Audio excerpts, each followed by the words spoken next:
Galera, vamos lá, né? Dando continuidade às nossas aulas. Aqui nós vamos estar na parte 2 sobre medidores de temperatura, tá bom? Não esqueça de assistir a parte 1, né, de extrema importância para a gente entender o contexto e como é que a gente se insere, né, no entendimento da medição dessa variável chamada temperatura, tá bom?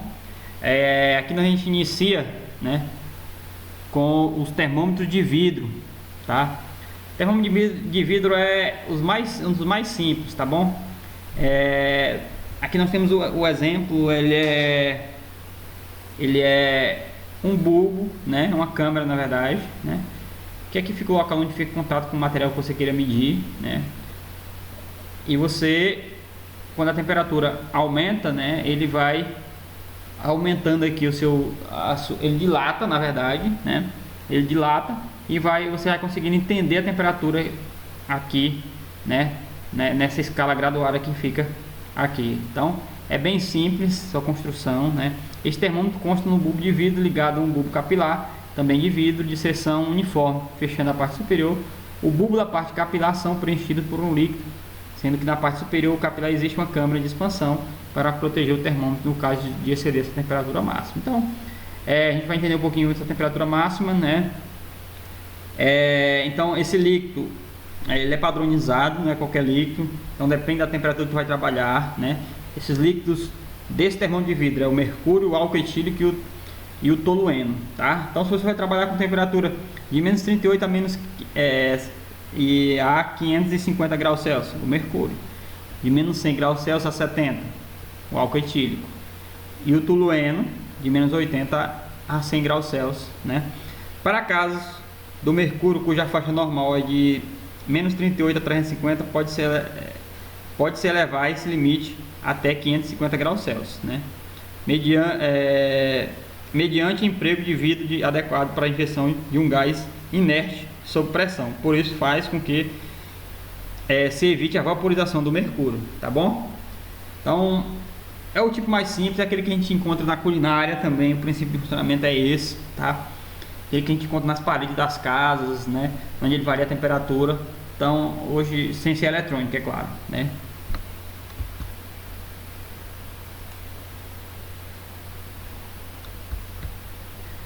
Nós temos também termômetro de vidro. Nós temos o termômetro de líquido com capilar metálico, né? Construção: este termômetro consta com um bulbo metálico ligado num capilar metálico. É um elemento sensor. Deste modo o líquido preenche todo o instrumento e com a variação de temperatura se dilata de forma elástica, elasticamente o elemento do sensor, né? Este elemento sensor é acoplado a um ponteiro que pode girar livremente sobre a escala graduada, como relação entre a formação do elemento sensor e a temperatura proporcional. Este instrumento nos fornece uma leitura linear. A figura 4 apresenta um tipo de termômetro de líquido capilar. Então, ó, que é o bulbo capilar, onde fica no local que eu quero medir, né? O bulbo, na verdade, o líquido, o bulbo e o capilar. Então, temperatura varia. Eu tenho uma deformação desse elemento sensor, tá? Desse elemento aqui, que é como se fosse uma mola, e ele deforma essa variação. Então, é aqui movimenta o meu ponteiro, onde eu consigo visualizar a minha temperatura através dessa dilatação, né, desse elemento capilar, tá bom? Bem simples também, tá? E nós temos também os termômetros, a dilatação de sólido. Princípio de funcionamento: o termômetro bimetálico baseia-se no fenômeno de dilatação linear dos metais, né, com temperatura. A equação básica é esta relação, né? L1 é igual a L0, temperatura inicial, tá? Que é igual a 1 mais o coeficiente de dilatação linear, né? Mais o ΔT, que é o T menos o T0, tá? Então, basicamente aqui, ó, o T é igual a temperatura do metal, em graus Celsius. O T, T inicial, temperatura de referência do metal em graus Celsius, normalmente é igual a 0. E o L0 é o comprimento do metal, tá? E o L1 é o comprimento do metal em temperatura T em graus Celsius, tá bom? Então, sua construção, né, baseia-se no fato que dois metais diferentes modificam a sua dimensão de modo desigual. ao variar a temperatura. Termômetro bimetálico consiste em duas lâminas de metal juntapostas, formadas uma só peça, geralmente na forma helicoidal, né? Uma extremidade da hélice fixa a outra e ligado no ponteiro pode ser girar livremente, né, sobre a escala a escala graduada, tá? Este termômetro pode ser construído de dois tipos, podemos ver abaixo, né? O termômetro bimetálico com haste vertical e o termômetro bimetálico com haste horizontal. Então, a haste vertical e a haste horizontal não muda muito. Então, o que acontece? Esse cara, né, essa partinha aqui de baixo, ele é formado por dois metais com coeficiente de temperatura diferente, né? Então, quando eu coloco ele em contato com aquilo que eu quero medir, né, esses materiais eles têm dilatação diferente. Se o material o coeficiente de temperatura diferente, ele tem dilatação diferente e ele gera um movimento devido a essa dilatação. E esse movimento é proporcional à temperatura que ele tem. Então o cara faz um mecanismo mecânico, que de acordo com essa dilatação eu consigo perceber e sentir a temperatura, né, que está sendo medida. Aí nós temos o termômetro de dilatação de gás, outro termômetro também que é muito usado, né? Princípio de funcionamento: os termômetros de pressão de gás baseiam-se na lei de Charles e Gay-Lussac, que diz a pressão de um gás é proporcional à temperatura se mantiver constante o volume do gás. A equação que é expressa normalmente pela lei é P1, pressão dividido sobre temperatura, que é igual a P2 sobre temperatura. É assim sucessivamente, né? Onde P1 e P2 é a pressão absoluta do gás e T1 e T2 é a temperatura absoluta do gás, tá? Conforme podemos observar, a variação de pressão não linearmente depende das temperaturas, sendo o volume constante. Devido a isso, pode-se obter uma escala praticamente linear de temperatura, pois o erro introduzido pelo fator do gás não ser ideal é desprezível, né? Sua construção é praticamente idêntica ao termômetro de líquido com capilar metálico, porém o bulbo é geralmente grande a fim de obter maior força. Então, ó, o gás, ele, de acordo com essa lei, com esse princípio, né? Quando eu tenho um recipiente fechado e eu tenho essa temperatura, eu não aumento esse volume, eu vou aumentar a minha pressão proporcionalmente à temperatura. Aí eu consigo, se eu aumento a pressão proporcionalmente à temperatura, eu consigo fazer um mecanismo que esse espiral dilata, né? Eu consigo saber aqui é a minha temperatura, como ele é proporcional. Ele usa a lei de pressão para medir temperatura, pressão e temperatura para medir temperatura. Aí nós temos também os termômetros de dilatação de vapor, princípio de funcionamento, tá? Os termômetros, a pressão de vapor baseia-se na lei de Dalton, que diz: a pressão de um vapor saturado depende única e exclusivamente de sua temperatura e não de sua mudança de volume, né? Por isso, para qualquer variação de temperatura, haverá uma variação de tensão de vapor do gás liquefeito, colocando no bulbo do termômetro. Em consequência disto, uma variação da pressão dentro do capilar, né? Essa variação de pressão é baseada naquela lei do outro termômetro que a gente falou anteriormente. Então, o princípio de funcionamento também é parecido com aquilo ali, né? Eu aumento, né? Eu dilato esse cara através desse mecanismo, eu consigo movimentar o ponteiro e saber a sua temperatura. Sua construção é fisicamente idêntica ao do termômetro de pressão de gás, porém o bulbo é relativamente pequeno. Este termômetro está ilustrado nessa figura, né? Todos os materiais utilizados na construção do termômetro de vapor é o bulbo capilar, aço inox e aço de cobre latão, elementos de medição de cobre, bérico, bronze, fosfato e aço inoxidável. Então, basicamente é isso, muito parecido com o anterior, tá?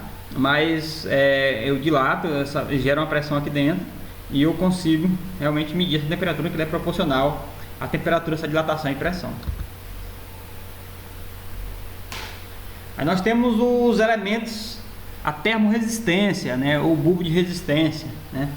Os termômetros de resistência são sensores de temperatura que operam baseado nos princípios de variação da resistividade elétrica de um metal em função da temperatura, sendo confeccionado com fios altamente purificados de platina, níquel ou cobre, tá? Suas principais características são alta estabilidade mecânica e térmica, resistência à contaminação, né, relação da resistência, temperatura praticamente linear devido ao uso do envelhecimento desprezível, além do alto sinal elétrico de saída. O termômetro de resistência de platina, modelo laboratório, é padrão mundial para a medida de temperatura na faixa de menos 270 a 962 graus Celsius. Na versão industrial, um sensor de inigualável precisão, sensibilidade e estabilidade. Então, o termômetro de termorresistência, ele trabalha com o princípio realmente que a resistência é a lei aí de Ohms, né, realmente. Para aqueles que já tiveram eletricidade básica, vai saber o que eu estou falando. Que a resistência ela varia proporcionalmente, né, à temperatura, né? Aí nós temos aqui como é que ele funciona, né, o sensor. O elemento primário do termômetro de resistência é um sensor feito de alta pureza, encapsulado num tubo de vidro cerâmico de valores de resistência são padronizados a uma temperatura fixa, como por exemplo 100 ohms, que é igual a 0 grau. Então é comum também a gente ver os termos de resistência a gente chamar de PT100, né? Porque justamente por isso, porque o 100 ohms é igual a 0 grau, né? E ele é proporcional à sua temperatura. Quando eu aumento essa temperatura, né? Quando eu aumento a temperatura, eu vario essa resistência. Então, se eu aumento a temperatura, eu aumento a resistência, né? Lembrando sempre do princípio lá da lei de Ohms, que para aqueles que estudaram eletricidade básica vão saber o que eu estou falando, né? Para aqueles que não estudaram, vão ter a oportunidade de saber realmente esse assunto que é a lei de Ohms, tá bom?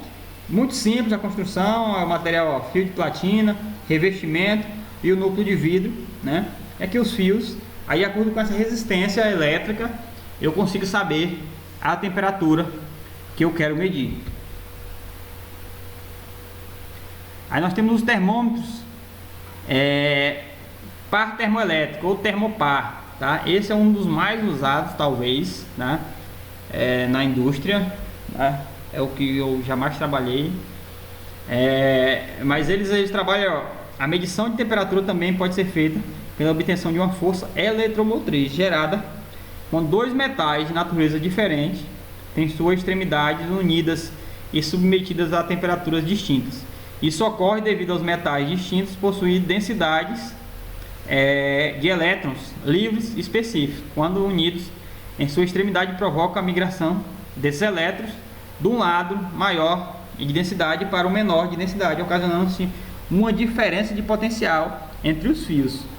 Essa diferença de potencial não depende nem da área de contato, nem da sua forma, mas sim das diferenças de temperatura entre as extremidades, denominada junção quente e fria. Esses sensores são chamados de termopares, tá? Então, o termopar é um sensor, né, com materiais diferentes, tá? Que quando eles estão em contato, né, eles geram uma FEM ou tensão induzida, né, ou tensão, né, nesses pontos, e essa tensão ela é proporcional à temperatura, né? Então, os efeitos termopares: quando os dois metais são unidos em junção de extremidades, está mantida a diferença de temperatura. Três fenômenos ocorrem simultaneamente, que são efeito Seebeck, né? Este efeito foi descoberto em 1821 pelo físico alemão T.J. Seebeck, quando ele observou em suas experiências que um circuito fechado formado por dois fios de metais diferentes ocorria uma circulação de corrente, enquanto existia uma diferença de temperatura entre as suas junções, e que a sua intensidade é proporcional à diferença de temperatura e à natureza dos elementos utilizados. Em 1887, Louis Chartellier, físico francês, utilizou pela primeira vez, né, na prática, a descoberta ao construir um termopar a partir de fio de platina e rôdio a 10% para medir temperatura. Este termopar é ainda hoje utilizado como padrão de referência na existência de Seebeck. Utilizou-se uma lâmina de unitônio A, outra de bismuto B, e como detector de corrente utilizou-se uma bússola sensível ao campo magnético, né, pela corrente. Então, aqui está o princípio do que esse cara fez aqui, né, o princípio de funcionamento que o Seebeck fez, né. Lembrando que o Chartellier também pôs em prática, né, a primeira construção dos medidores de temperatura. Isso, para vocês terem uma ideia, em 1887. Então, termopar é um dos mais antigos aí, né, que conseguia medir a temperatura, tá? Principalmente no âmbito realmente da elétrica. Eu consigo elevar a distância dessa temperatura, eu consigo visualizar a temperatura em grande distância, eu consigo gerar sinais, né, onde eu consigo elevar essa temperatura. Então, características dos termopares comerciais, né? Nós temos assim, existe várias combinações de dois metais condutores separados como termopares. Combinações de fios devem possuir uma relação razoavelmente linear entre temperatura e tensão. Devemos desenvolver uma FEM. FEM quer dizer tensão induzida por grau de mudança de temperatura, que seja detectável pelos equipamentos normais de medição. Foram desenvolvidas diversas combinações de pares linear metálicos, desde os mais corriqueiros de uso na indústria até os mais sofisticados para uso especial restrito em laboratório, né? Essas combinações foram feitas de modo a se obter uma alta potência termoelétrica, aliado-se ainda a melhores características homogêneas. Então nós temos termopares básicos, né, e os termopares nobres. Termopares básicos são assim chamados termopares de uso industrial, em que os fios são de custo relativamente baixo e sua aplicação admite um limite de erro maior. Então, os termopares básicos é aquele realmente, porque nós temos materiais nobres, né? Nós temos até prata, por exemplo, né? São materiais caros. Então, mas aí tu aumenta a precisão, e na indústria muitas vezes não necessita de uma precisão tão alta. Em laboratório, você precisaria de termopares nobres. Termopares nobres são aqueles que termopares são construídos de platina, embora possua custo elevado e exija instrumentos receptores de alta sensibilidade devido à baixa potência termoelétrica, apresenta uma altíssima precisão dada a homogeneidade e pureza dos fios termopares. A tabela abaixo relaciona os tipos de termopares, a faixa de temperatura usual e as vantagens e restrições, né? Aqui nós temos uma tabela, né, para os tipos de termopares que a gente trabalha, né, de maneira geral, tá? Posso falar indústria porque é aquilo que eu trabalho. Nós temos o tipo T, né? O elemento positivo é o cobre e o elemento negativo é o constantan. A faixa de temperatura é de menos 84 a 370 graus Celsius, tá? Vantagem: resistência atmosférica, corrosiva aplicável, restrições: oxidação do cobre acima de 310 graus Celsius, tá? Então essa aqui é uma restrição. Nós temos aqui, eu não vou falar todos, né? Mas a ideia é realmente eu explicar para vocês alguns. Por exemplo, tipo K é muito usado, é o cromomel, né, que é o elemento positivo, e o negativo é o alumel, né, temperatura de 0 a 1260 graus Celsius, né. Aí nós temos aqui, vamos lá, o tipo B, que é o platina 30%, platina e 30% de rôdio, né, que é o positivo. O negativo, platina, 6% de rôdio, né? Temperatura de trabalho de 870 a 1705. Então, temperatura bem alta, né? Então, só para vocês terem uma ideia, para a gente entender quais são os tipos de termopares, né? Cada tipo ele é para uma aplicação específica. Então, é comum, por exemplo, na indústria, me dá um termopar tipo K aí, estou precisando de um termopar tipo K, né? Porque a gente sabe que a faixa de temperatura desses caras, principalmente na indústria onde eu trabalho, que é a indústria, que é uma siderúrgica, né? A faixa de trabalho, o tipo K é o mais usual, né? Nós temos também o tipo S, né? Também nós temos lá na indústria também o tipo S, mas basicamente esses dois são os mais usuais lá na indústria, tá bom? Então é isso, falando sobre termopar, só para a gente entender realmente os tipos, tá? Quando você vai comprar um termopar, ele não tem dizendo assim, os elementos de uso, né? Mas ele tem um tipo T, aí tu já sabe que é o cobre e o constantan, tá? Tipo E, o crômio e o constantan, tá? E a faixa de uso também deles, as vantagens, as restrições também, tá bom? Então, sobre termopar a gente é por aqui. Nós temos aqui, ó, os contatos indiretos, que é os pirômetros ópticos e o pirômetro de radiação. Pirômetro óptico, né? Nós temos, ó, então vamos lá, vamos imaginar o óptico, ó, ele emite uma luz, né? Então, tipo óptico, a visualização, né, de temperatura, e aqui ele emite, aqui nós temos um vidro e o corpo quente. O corpo quente emite uma radiação, né? Emite a temperatura para cá e ele consegue perceber através desse elemento óptico aqui, que consegue visualizar essa temperatura, e de acordo com a temperatura varia aqui na minha escala. Realmente hoje são todos digitais, tá? Aí eu consigo visualizar a temperatura através desse cara aqui, desse elemento óptico, que consegue perceber e identificar essa temperatura, essa variação, e eu consigo medi-la, essa corrente. E, na verdade, quando eu tenho uma radiação, esse elemento óptico, dependendo dessa temperatura, eu vario uma corrente, né? E eu, de acordo com essa corrente, eu consigo medir a temperatura.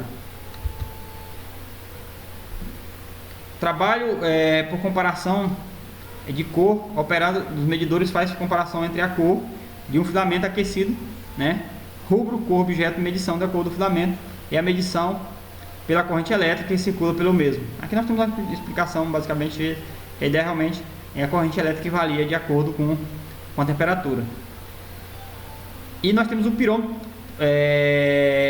radiamático, né? Este medidor utiliza radiação térmica emitida pelo corpo que se deseja medir a temperatura. Por utilizar sensor eletrônico, esse medidor possui alta sensibilidade, por isso a faixa de medição normalmente começa de menos 50 graus Celsius até bastante graus Celsius, essas escalas médias. Então, ó, de acordo com a corrente, eu emito a radiação, né? Eu tenho o detector eletrônico, que é um detector que a gente pode chamar até um fotoelétrico eletrônico, entendeu? De acordo com essa temperatura que emite a radiação de energia radiante, de acordo com essa radiação, eu consigo, eu tenho uma elevação de temperatura ou de corrente, que é o meu perímetro aqui mede essa corrente. De acordo com essa corrente eu meço a temperatura. Esses medidores precisam ser ajustados para a emissão de corpos em medição e emissíveis, né, a característica dos materiais relativamente e de relativa intensidade da radiação emitida. Então basicamente é isso, falando sobre sensores de temperatura. Embora no mercado talvez você encontre algum outro tipo, né, mas de maneira geral esses são os instrumentos que a gente usa para medir temperatura, galera. Então desde já a gente agradece. Sobre temperatura é isso, né? Não deixe de assistir a aula 2, a aula 1, né? E para dar continuidade à aula 2, que é essa que nós estamos finalizando agora. Então sobre temperatura é isso. Espero vocês na próxima aula, que nós iremos falar sobre vazão. Grande abraço e até a próxima.